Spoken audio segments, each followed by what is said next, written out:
আজ অনেকগুলো ফাইল জমা পড়ে আছে, আজই সবগুলো শেষ করতে হবে।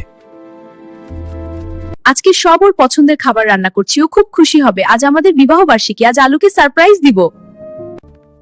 খাবার রেডি, তাড়াতাড়ি খেতে এসো। আমি ব্যস্ত আছি, বাইরে খেয়ে নেব। কিন্তু আমি তো তোমার জন্য রান্না করেছি।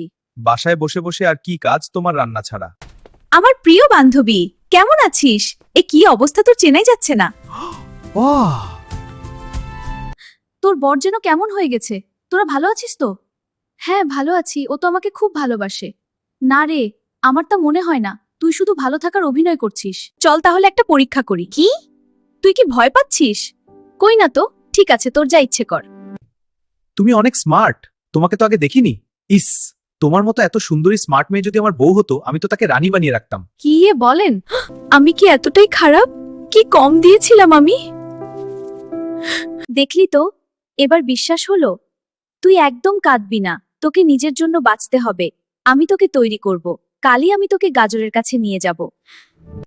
আমি তোমার সব শুনেছি, তুমি পারবে, তোমাকে পারতেই হবে। হ্যাঁ, আমাকে বদলাতে হবে। পারবে, চালিয়ে যাও। পারবে, চালিয়ে যাও।